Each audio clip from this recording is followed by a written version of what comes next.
to Janine, our physio, who's based in our offices right next to us, for joining us this evening and providing some insights on our topic.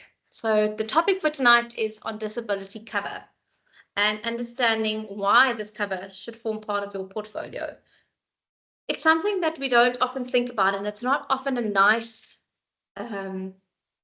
topic to think about. It can be quite sad and somber. Obviously, if anyone's had an experience of a disability in their lives, and they then understand the value of such benefits. But until you really see it, it's difficult to understand why we should have this kind of cover in place. So tonight I'm stepping in for Shirley Drummond and the team, the Candid 2020 team, and thank you for joining again. If you've been to our presentations, you would have seen this slide. So this is the Candid 2020 slide, giving you a summary of the services offered by Candid 2020, certified financial planners and wealth advisors. And the aim of Candid 2020 is creating and protecting wealth. Tonight, we're going to focus on the protecting of wealth. And why I say that is often we ask clients, a bit of a trick question, and we'll say, what do you think is your biggest asset? And without fail, you get the answer of my property, my car, all of these big expense or big items that we've insured very quickly, very easily. You know, you automatically insure your car to drive it out of the dealership. But where we are possibly lacking in our portfolio is actually on the risk planning side.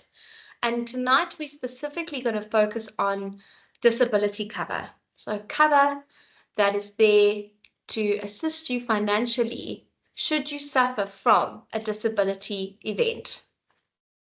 We will also be touching on the income protection, which sometimes is lumped together. So in terms of disability, we often get the question of what is a disability event? And immediately you'd possibly think, oh, it's, you know, a really extreme loss of limb or complete paraplegia. But what some of the stats have shown us is cancer can lead to a disability or an inability to perform activities of daily living. So that's sometimes a category for certain companies to assess a disability claim on. Janine is going to divulge in some cases that she's seen, and a lot of those being musculoskeletal injuries, so injuries on your knees and ankles. But I think what's also important to bear in mind is your mental behavioral conditions are also covered under your capital disability benefit or your disability cover. And that is quite an important one and an avenue where the companies are seeing quite a lot of claims coming through on that side. So these are some examples of what we would say is a disability event and could lead to what we would call a disability claim. So I've got the lovely Janine here sitting next to me. Thank you for having me. Pleasure. Thank you so much for joining us on this Thursday evening. We thought we were going to experience this massive storm that never actually ended up happening. So we're kind of still waiting for it. But yeah, thank you so much for joining us, Janine.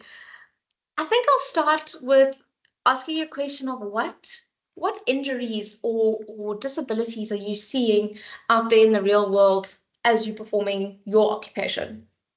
So I think spinal cord injuries are probably one of the biggest ones, where people injure their spine and lose the use of their arms or legs. Also, head injuries. They often trauma to the head. People struggle to talk, maybe use certain parts of their body, even speaking and understanding things. Sure. And then there's also amputations. So these can be the loss of a limb, either from an accident where the limb is cut off, or it can be a surgical procedure that is needed to keep the person alive. Sure. And all of these things can negatively impact you on a day-to-day basis. That's so scary. And as you mentioned, spinal cord, it made me think of a colleague that I met recently whose wife fainted while walking to the bed to get to her cell phone to try and tell someone she was busy fainting, bumped her chin, and ended up having a terrible spinal cord injury that she's still recovering from months later. And like you said, losing the ability to walk, and she's still battling with the function in her hands. So I think that's really scary. And obviously these kind of conditions would stop one from being able to perform an occupation. Definitely. What would the time frame be on some of these injuries in terms of recovering? So that's very specific to the injury or the condition. Okay. Also varies from person to person, but some of the less severe injuries can take 12 weeks. Okay. And sometimes they can take years. Nerve regeneration can be up to 2 years to come back. Wow. Yeah. What is one of the more, how can I say, what is one of the cases that stuck with you that you've treated over the years? So I had a young girl who was in a car accident and landed up with a head injury. And doctors treated her as best that they could. And she landed up being stuck in a bedridden, couldn't talk, had to learn to communicate with that type of thing. Wow. And her family had to look after her. She couldn't get out of bed, couldn't do anything for herself. How old was she? She was probably about 25, 26, Wow. somewhere around there. Wow. So very young. Still have your whole life ahead, and now your life is in a way changes in a split second. Absolutely. I think that's quite scary. And I mean, even thinking about that case, there must have been tremendous costs involved. Definitely. What kind of costs can you expect? What are the unexpected costs that someone has? I mean, obviously your medical aid covers to a certain point, but what are some of the other costs that we maybe don't think about when going through or recovering from these kind of injuries? So there's lots that happens when you're outside the hospital, because obviously medical aid covers most of what happens in the hospital. But you may have to go for a second scan or MRI. You may have to go and see doctors again after you've left the hospital. And these are all quite costly. I mean, scans and things, you're looking at 8,000 to 16,000 Rand. That's a lot of money. Then you're looking at whether you have to go for therapy, so maybe a speech therapist or an OT physiotherapist. And those are sort of ongoing therapies that you quite often have to do. And that you can be seen maybe twice a week, 3 times a week, sometimes every day. Yeah. And that adds up. I mean, depending on the area where you're staying, you're looking at about 500 Rand to about 800 Rand per session. Wow. And that, adds up very quickly. Yeah. The other things are assistive devices.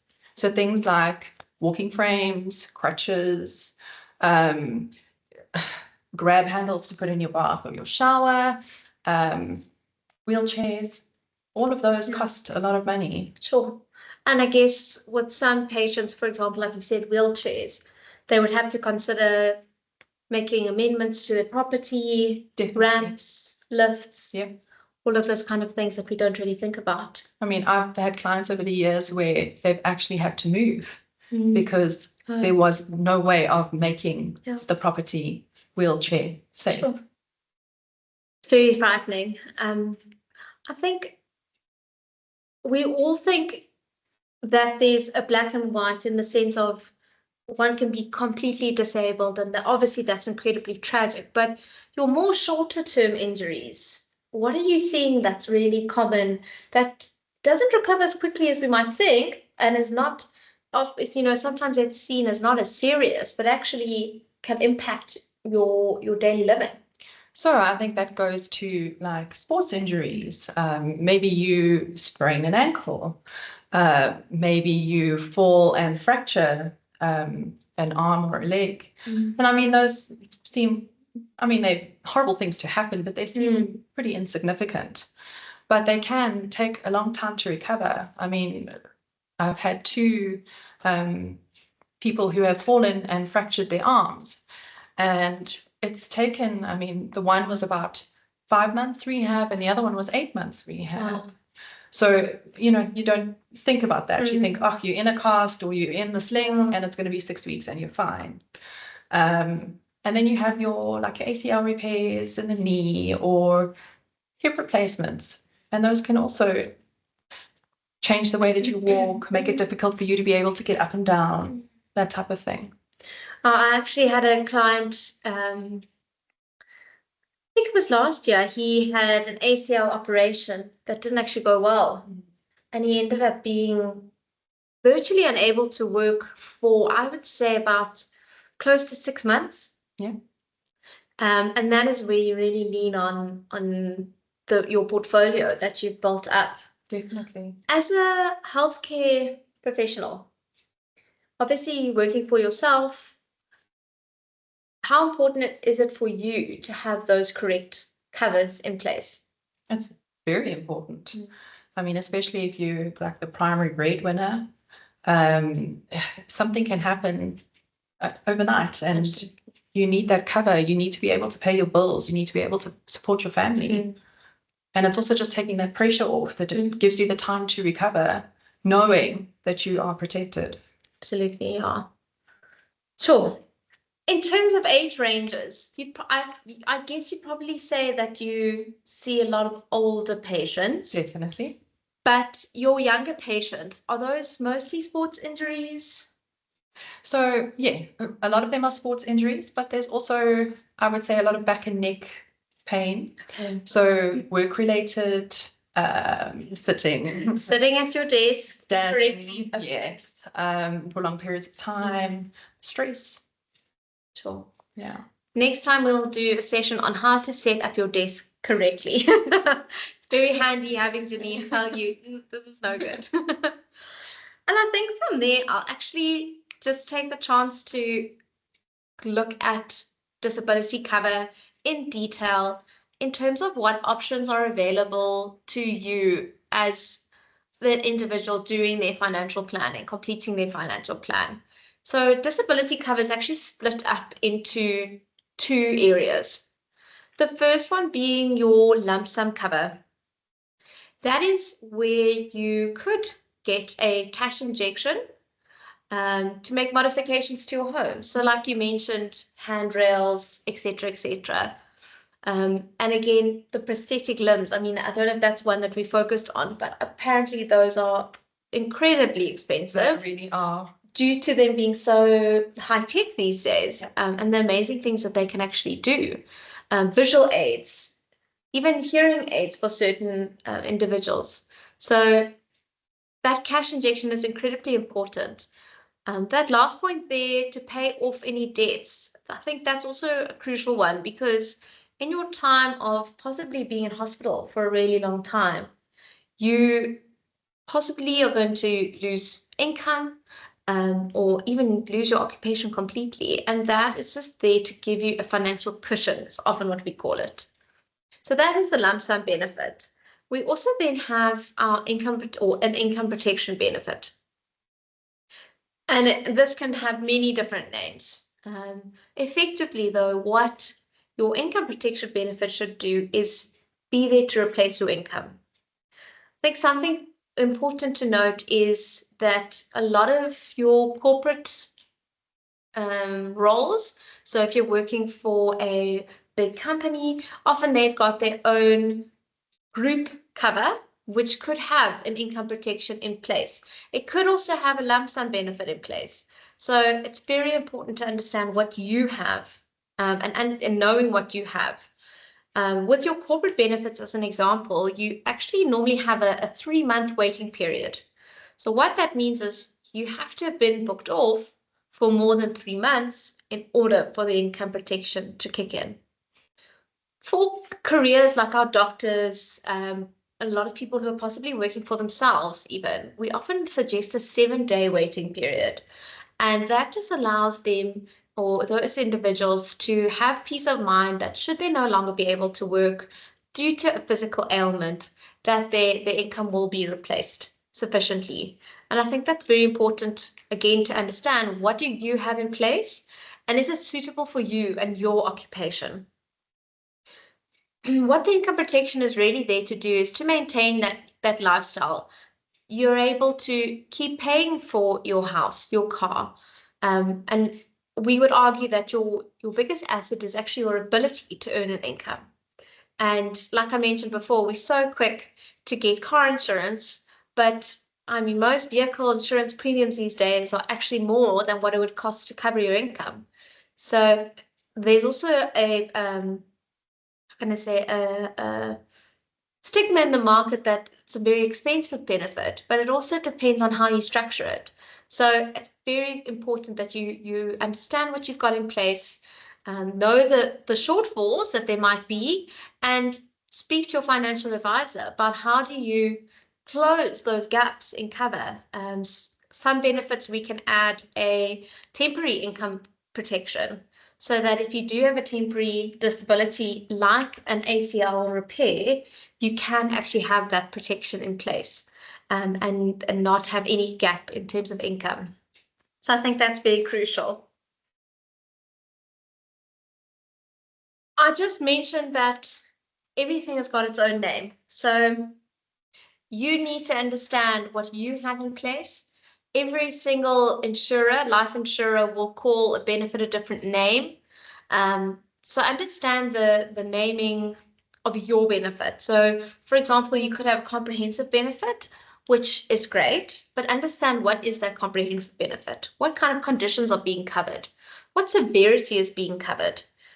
Something like a functional impairment is quite a basic cover in the sense of you have to have quite a severe disability in order for a payment to kick in, versus, let's say, an absolute impairment, which would probably give you more depth of cover.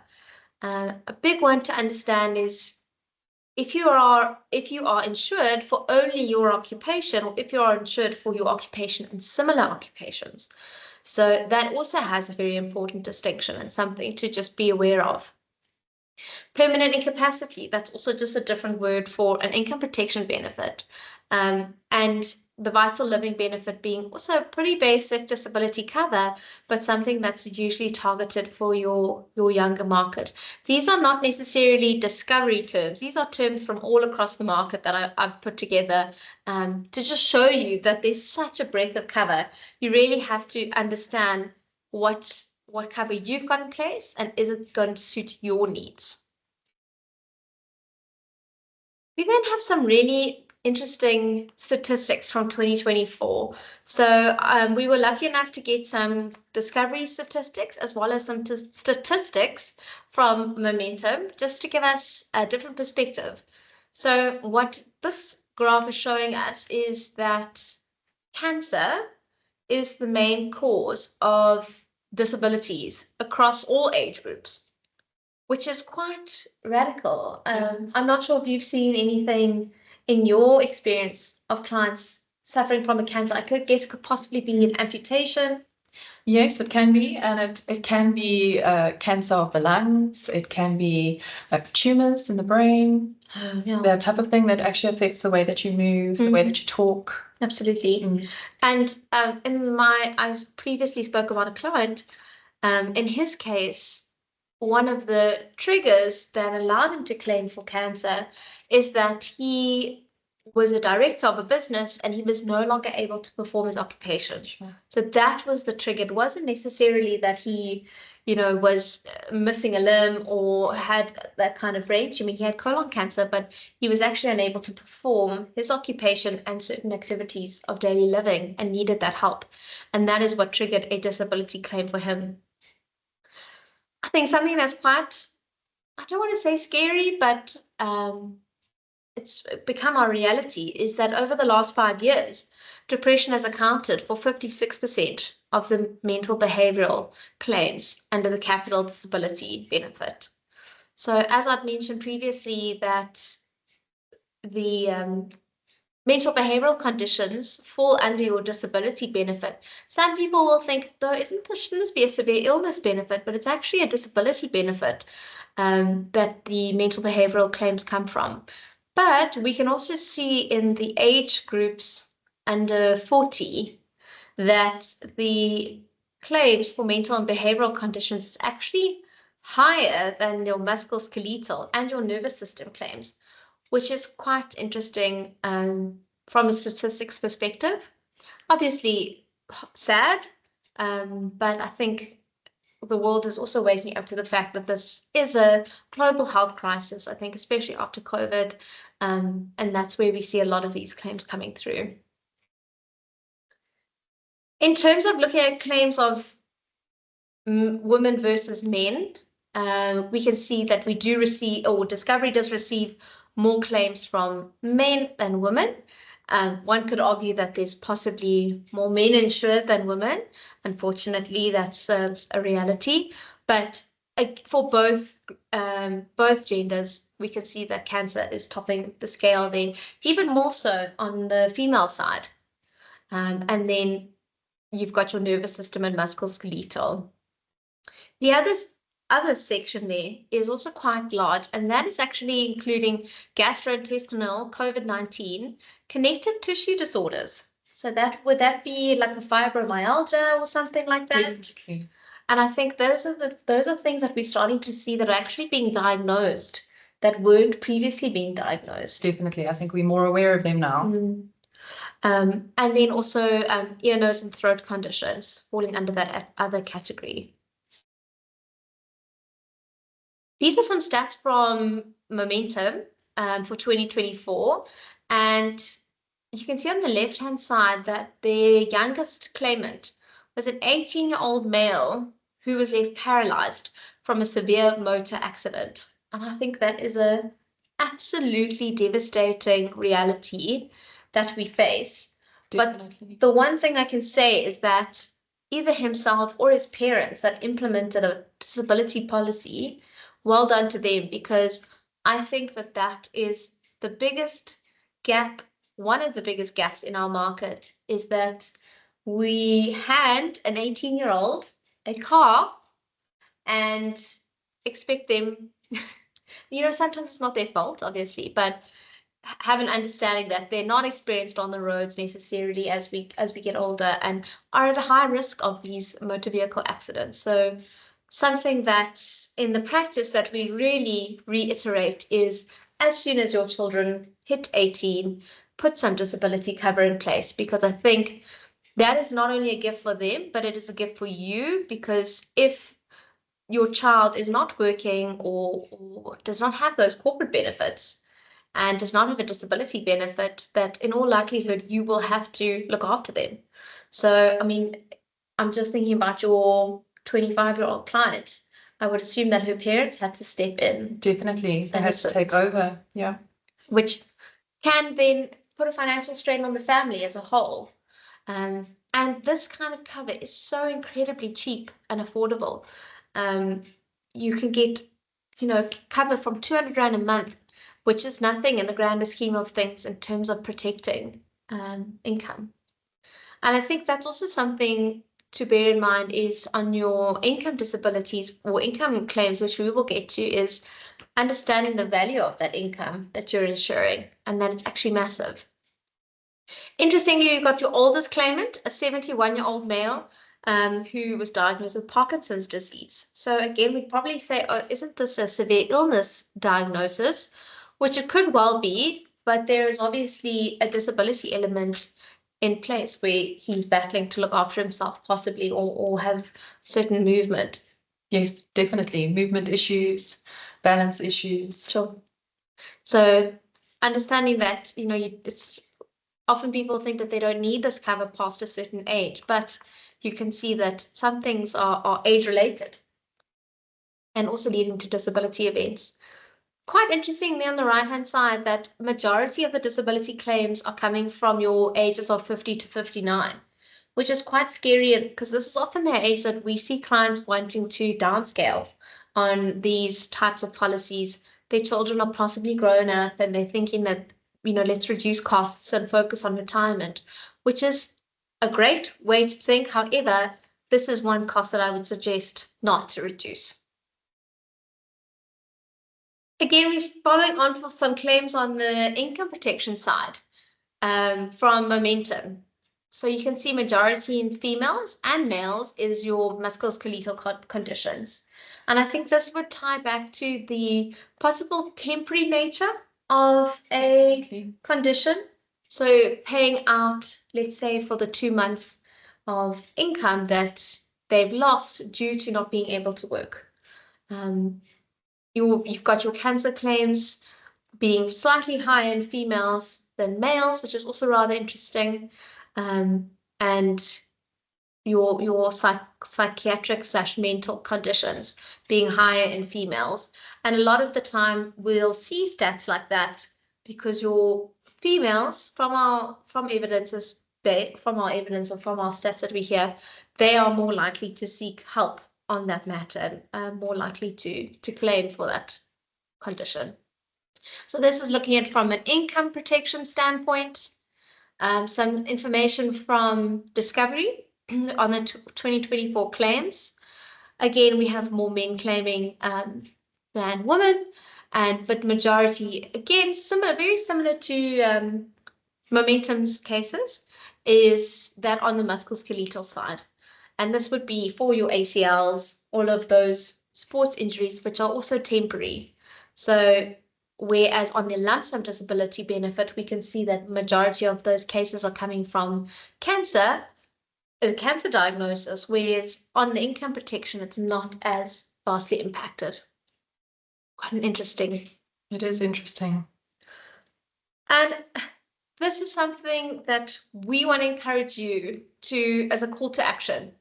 So we've given you all this information. Denine's given us a perspective, I almost want to say like behind the lens or behind the curtain of what is really happening out there. And it's not something that, oh, that will never happen to me. That's always everybody always thinks that. Absolutely. So it's never going to happen to me.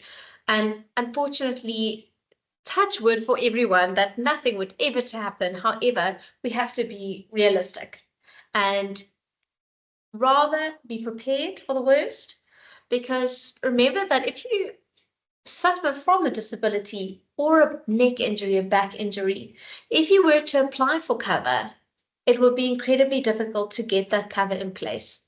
So my advice is to, first of all, complete a financial analysis with your financial advisor, your trusted financial advisor. Also, that financial advisor that's handling everything in your life, your medical aid, your short-term insurance, because they will have full knowledge of what you need. For someone who's on the top medical aid plan, they possibly would like higher coverage than someone who maybe isn't. So there's a lot to take into account when completing your financial analysis and knowing your numbers and what you need specifically. Something that we didn't touch in too much detail, but your income protection benefit. If you were to look at, let's say, a 25-year-old taking out that benefit, what that would pay over time until infinity. Most insurers these days are actually allowing your income protection claims not only to expire at retirement age 65, but to carry on way into retirement. Imagine you were able to receive an income from the age of 25, let's say, carrying on until the day you pass away. Sure. That's a huge value that you can't even put that into numbers, that's in the 20 millions kind of. And we don't insure a lump sum for that much because you have your income protection benefit. And it's a more cost-effective way of insuring your income. And then to really understand what kind of cover do you have in place? Is this sufficient? So understand what terminology your insurer is using. So for example, do you just have the functional impairment benefit? Will that be sufficient? Should you have a claim? And at what stage would you qualify for a claim? And I think that's quite important to understand. And that is where your trusted advisor is going to give you clarity on. And then a huge takeaway, I think, for me, and especially seeing that claim for the 18-year-old that was involved in a motor vehicle accident, is implement cover for your adult children. Definitely. because if something were to happen to them, they will be your responsibility for a very long time. And that can cause huge financial strains on your planning. You're busy planning for retirement and you're having to look after your child who possibly has a life-altering disability. So that for me is incredibly important. I haven't mentioned children, disabilities in children. A lot of your insurers are actually implementing that as an automatic cover in your disability benefit. So understand what you've got and whether, if you do have minor children, that you've got a protection like that in place should something ever happen to them. All right. So that is effectively us, short and sweet. You know who the Candid 2020 team is. I want to say a virtual thank you to everyone. And thank you so much for attending. I will, maybe we can stop the recording after our next few slides, and then we can open up for some questions if there are any questions in the panel. But you know exactly where to find us. And yeah, thank you for joining in on this Thursday evening or whenever you happen to be watching this recording. And we hope that you got some value from this presentation. And thank you very much, Janine, for joining. Thank you for having me. Pleasure. We really enjoy your insights as always. And we love hearing it. That sounds very strange. We are so interested in hearing about all the different things that you're busy with and the different clients you're treating. So it's very interesting to get that perspective. So thank you very much. And next month, we have a very popular Last Thursday of the Month Club coming up, where we will be focusing on the new Discovery Health updates for 2026, understanding if there's any benefit changes. We're not sure as yet what those changes will be, so you'll have to join us on the 30th of October to find out more about that. And I just want to say again, thank you very much. Thank you, Janine, for joining us. And you know where to find the Candid 2020 team. Engage with us on social media. We have been trying to put some nice content out there. So if you would follow us on Facebook and Instagram, we would really appreciate that. But that is all from my side and from our side. I think it would be interesting to see if there are any questions. You're welcome to raise your hand or pop something in the chat. Any questions?